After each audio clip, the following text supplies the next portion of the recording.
Welcome back, everyone. I'm continuing the reading from The Fighter in the Family, and we left off at chapter 5 last time. So I'm going to be reading now from chapter 6, continuing from chapter 6.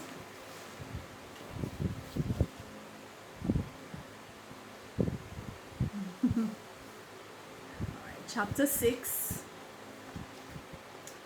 Cassava Peace was a small squatter settlement that had developed between the gap that existed between Constant Spring and Havendale. Most of the shacks had been built up along the big gully bank, and the community did not quite sprawl all the way behind Manor Park as it does now.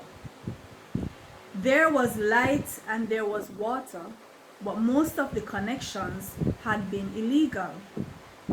The houses, made mostly of zinc and wood, were huddled closely together, as the houses in these kinds of communities tended to be. Eventually, a standpipe had been set up, but the chance that there would be water in it at any given time was rather slim. The residents of Cassava Peace found very ingenious ways of getting around the problem. However, some of them went up to the nearby Constant Spring Market to bathe and use the toilet. Cassava Peace was not as wrecked by violence as were some other slum communities that had popped up over the corporate area. But the community had a little local reputation for internal squabbles, minor gang rivalries, and petty thefts.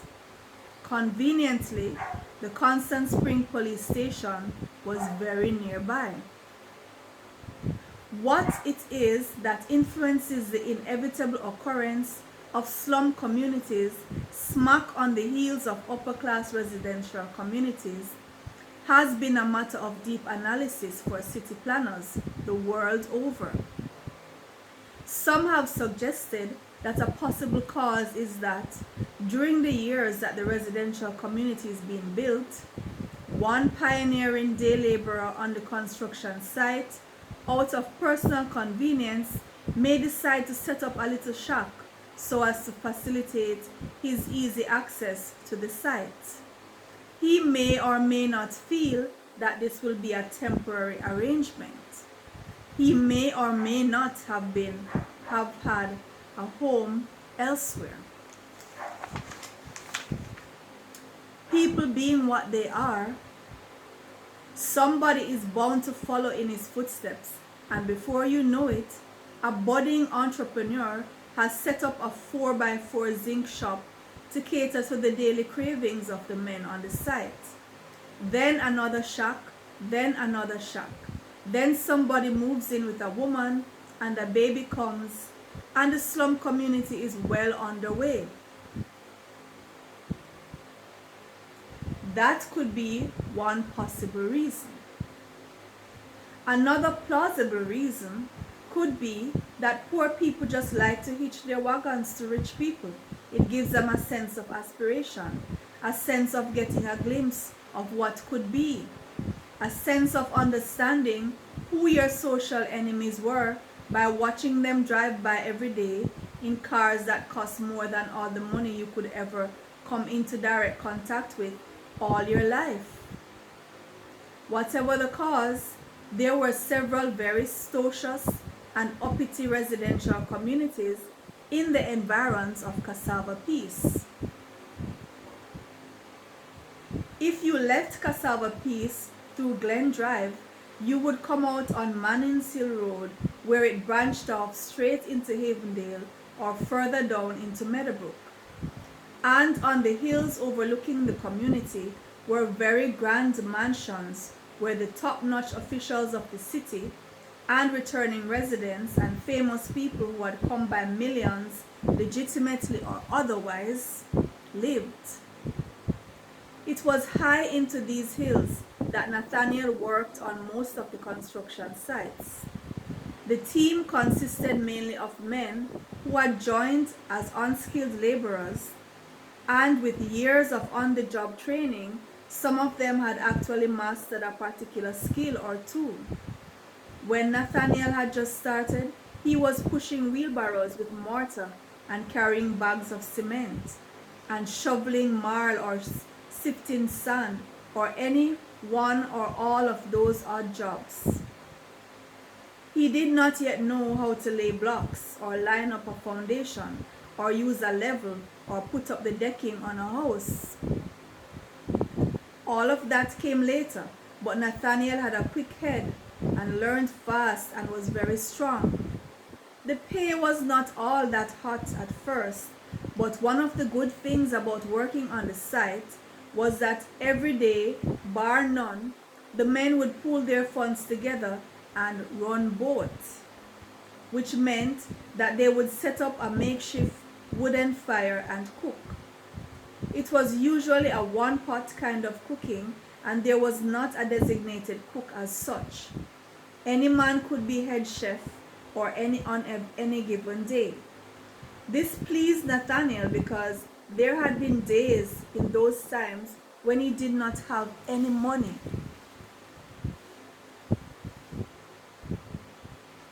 He had given his last dollar to Hortense to buy something for her and the children. Still, Nathaniel had regained much of his former weight and had what appeared to be the formative stages of a pot belly. What with the junk he had been eating, especially while he had been looking for work, they had had to eat whatever Hilda had brought home, and Hilda was a woman who did not mind munching on banana chips and sandwich biscuits the livelong day. When she was ready, she would suddenly appear with big bags of grocery and tell Bruce to put up the biggest pot they had, for they were going to dine in style tonight. Or she would stop off and load up on fried chicken or jerked pork. That usually meant she had struck it big with one of the uncles. But those episodes were becoming rarer.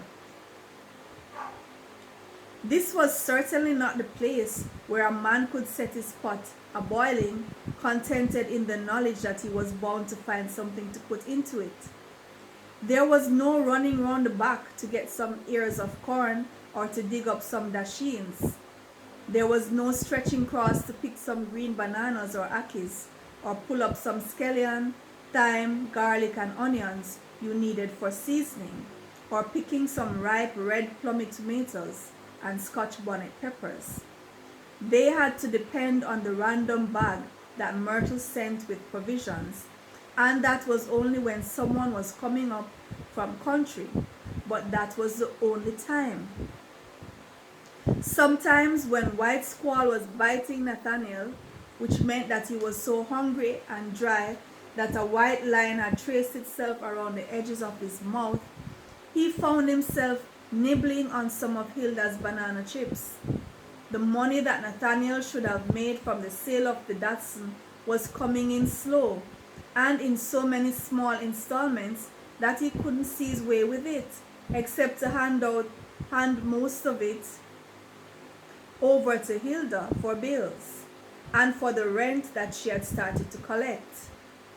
The deal had been that the man was supposed to pay Nathaniel 3 installments of $2,000 each, for it had been a battered, rickety old van, though a good model. But the man always had all kinds of stories, and as he was far away in the country, Nathaniel couldn't get to chop him with the cutlass.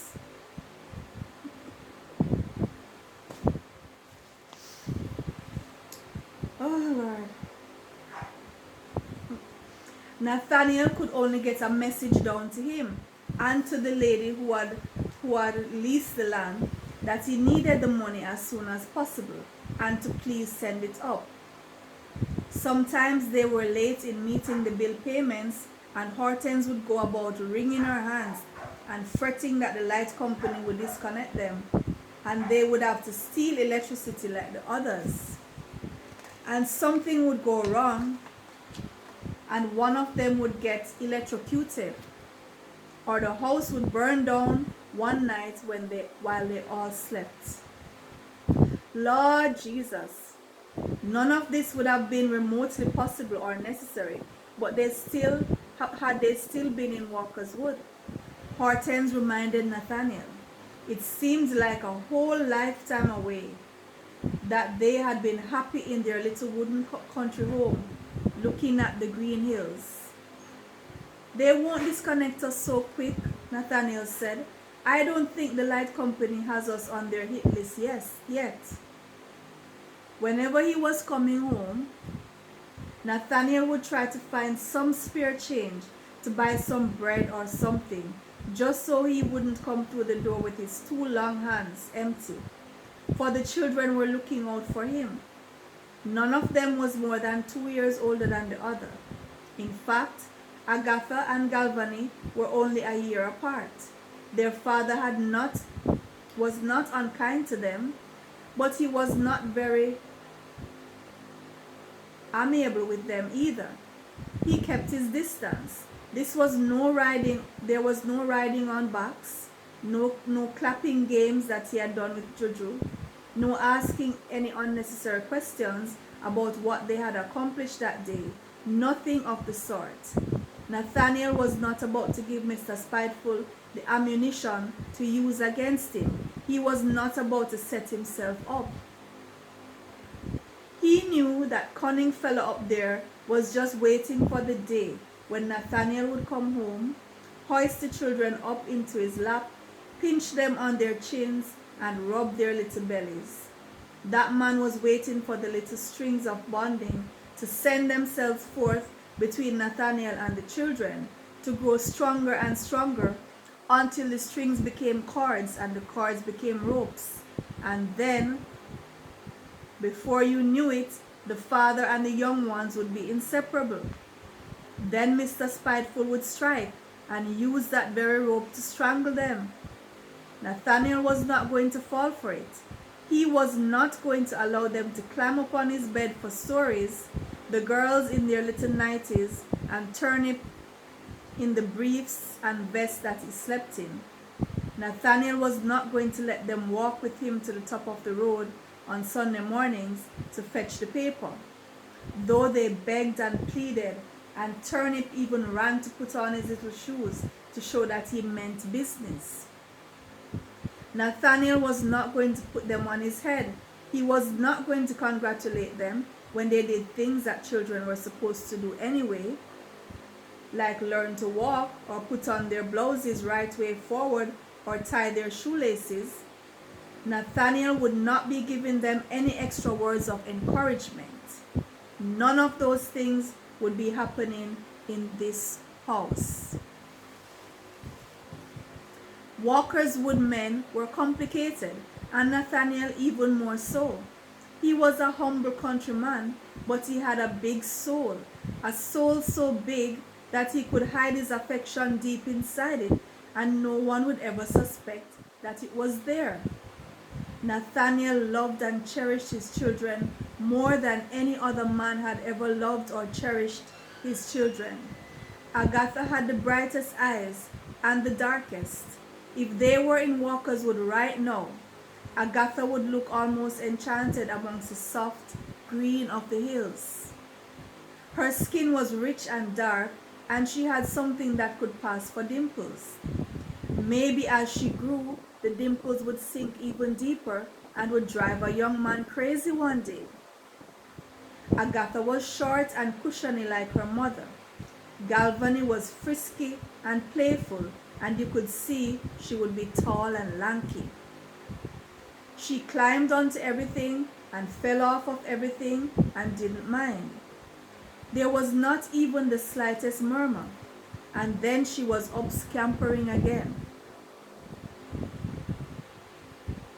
From the corners of his eyes, Nathaniel would watch as Galvani tried to pry everything open with her fingers, and he would think to himself how curious and scientifically minded the child was.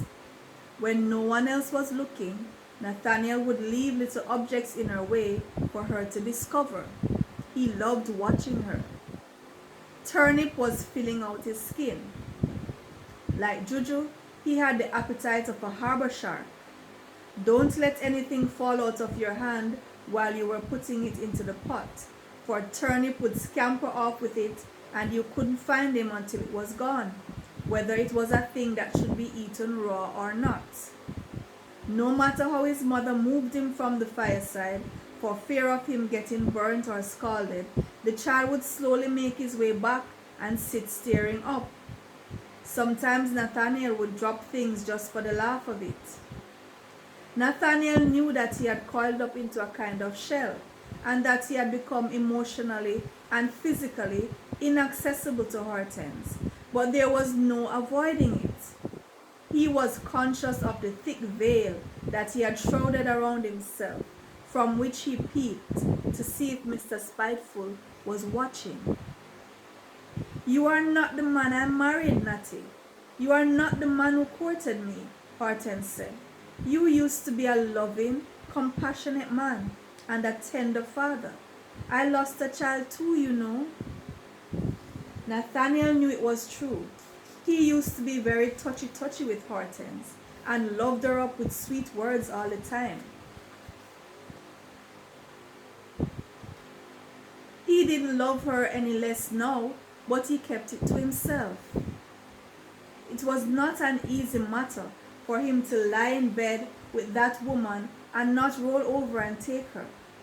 The lucky thing was that Hortense was one of those women who came to bed in a whole pile of clothes, slip, nightie, bra and panty, during the summer months. And she was wrapped from head to toe in the sheets. But especially during the summer months, things weren't so easy for Nathaniel.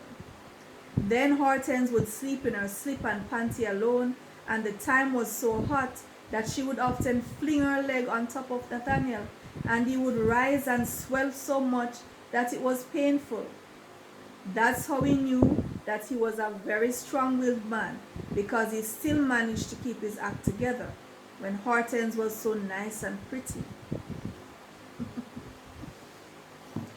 As a young fellow, Nathaniel had been what the country people called a cha-cha boy, a very slick dresser in those days by country standards.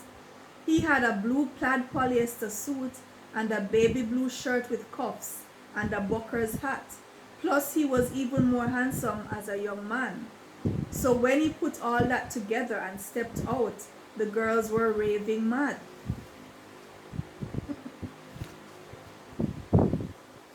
Usually, his father had given him some pocket money so he could offer the ladies some refreshment, and he was very cool and suave about it.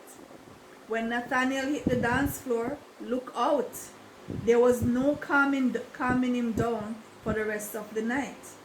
When Hortense saw him, she fell right smack in love with him. Hortense had never been a giggly country girl. She had always had a level head.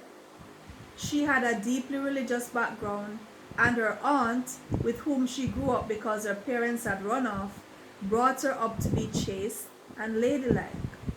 But she was short and round and full of delicious curves, so when the young men looked at her, they drooled on themselves, and they had other things than chastity on their minds. So Nathaniel knew that he had to win her heart right quick.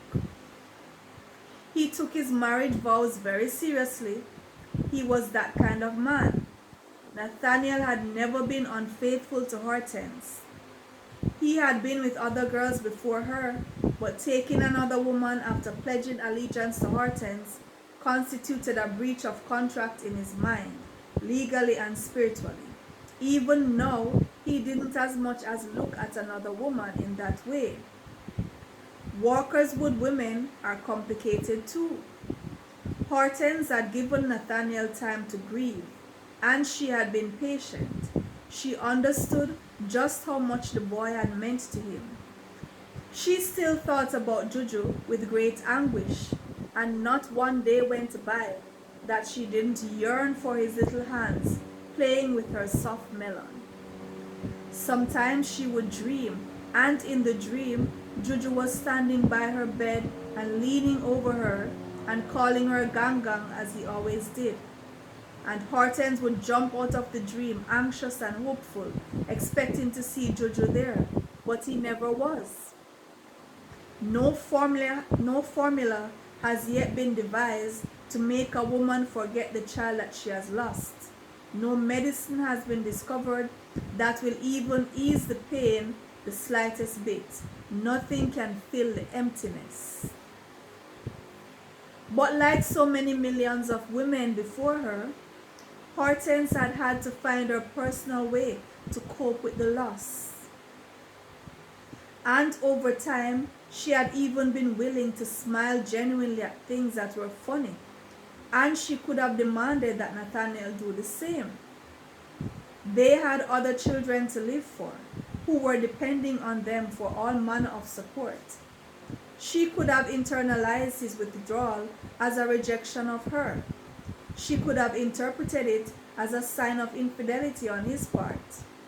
And no one could have said that Hortense had been unreasonable if she had accused Nathaniel of being childish and immature and unable to cope with the same misfortunes of life that everyone else had to cope with in the normal process of things.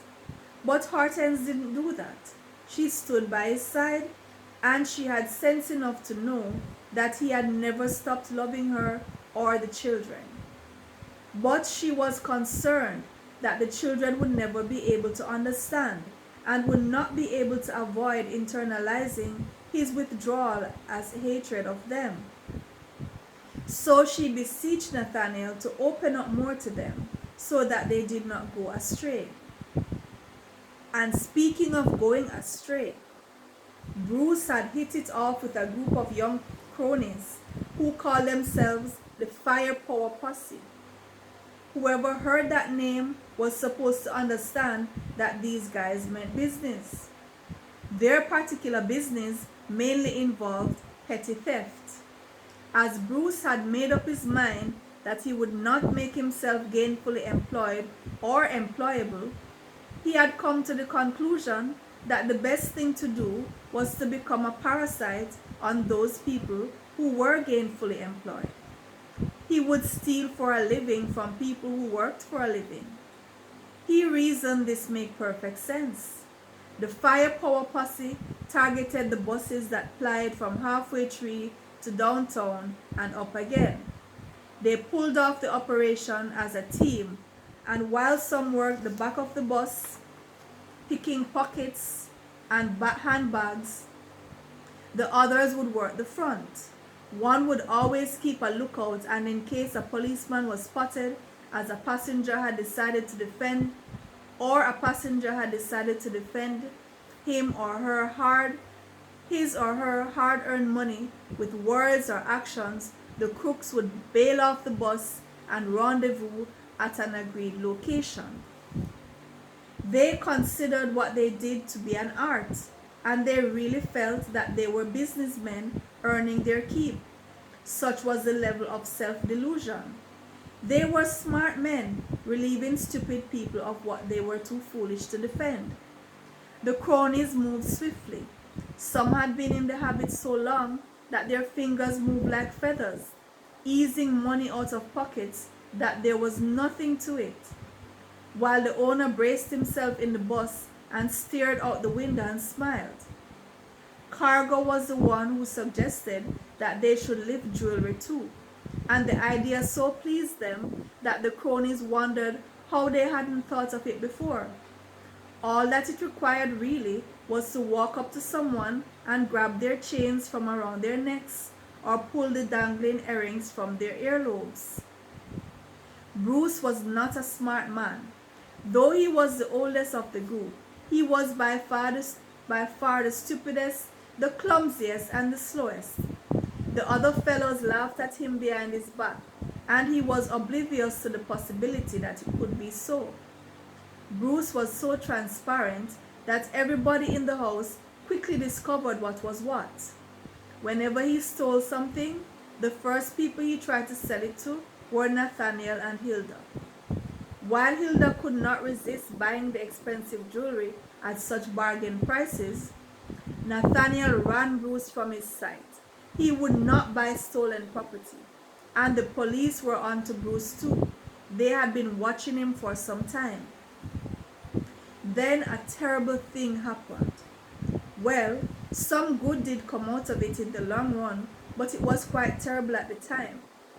What happened was the firepower posse had decided to broaden their base of operations and had taken to breaking into houses on the hill. The one called Cargo had declared himself boss, and it was he who was bringing in these new ideas. He had come from outside the area and had only been in Cassava Peace for a few months, but he was a fellow of action and did not like to see good opportunity go to waste. He even had access to guns, and he had obtained a .38 revolver for the operation. The others had to satisfy with carrying ratchet knives, which had seemed like the really bad boy weapon prior to this, but which now seemed very inadequate and outdated in light of the revolver. While Cargo was innovative, he was not a strategic planner. He himself had gone to check out the house in the days leading up, to see the outside layout and how best to gain entry and so on. But leave it to an over-anxious crony not to have observed that there were surveillance cameras set up all over the place, for this was a posh neighborhood. And because he had scouted during the day, Cargo had not considered the possibility that 4 Doberman dogs would have been unleashed at night. So they tried to gain entry but could not get past the gate, and the dogs were making a racket. Bruce, scared out of his wits, pleaded with Cargo and the others to abandon the project and go home. But Cargo was adamant that they would get the loot tonight. They were stalled for so long that the owner of the house drove up, and when he pressed a button and the gate opened, the fellows ran through the gate. The owner alighted and pulled out his licensed firearm, and Cargo, outwitted, fired several shots, and the owner fell dead. Even still, Cargo insisted that they try and gain entry into the house and take what they had come for, even if they had to shoot the dogs. He wanted to prove that he was a heartless, rude boy. Bruce trembled for the whole night and couldn't sleep. By morning, the police were knocking at the gate asking for Bruce. He hid under the bed. "What has he done?" Nathaniel asked the police.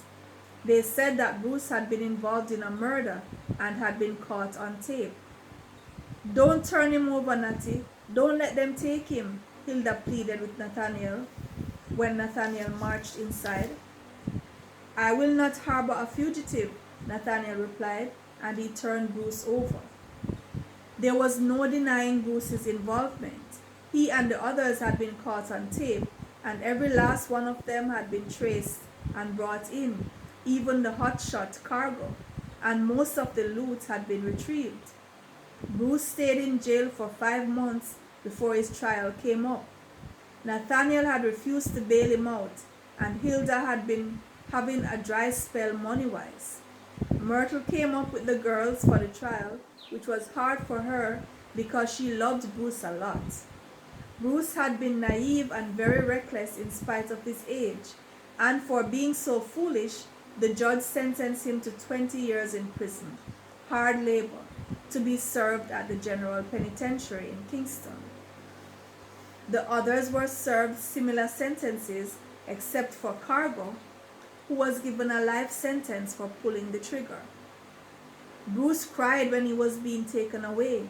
He had not expected that they would have allowed his 2 daughters to witness the trial, and he was ashamed. He did not glance once at Myrtle, but she kept looking at him and sighing. On the way back home, they passed a store in which a radio was turned on, and the minister was raising the alarm again that the young men especially were abandoning the farms and coming to Kingston and getting involved in crime when they realized that Kingston was not the bed of roses that they thought it to be. He said that something needed to be done to stem the flow, and quickly. Nathaniel sighed. Chubby ministers in fancy suits and easy chairs could say whatever they wanted on radios. Mr. Spiteful didn't trouble them. He gave them free run. He only had strength for the humble country people. Let the minister and his colleagues go back to Walkerswood and farm the land, seeing as they were so concerned about it. End of chapter 6.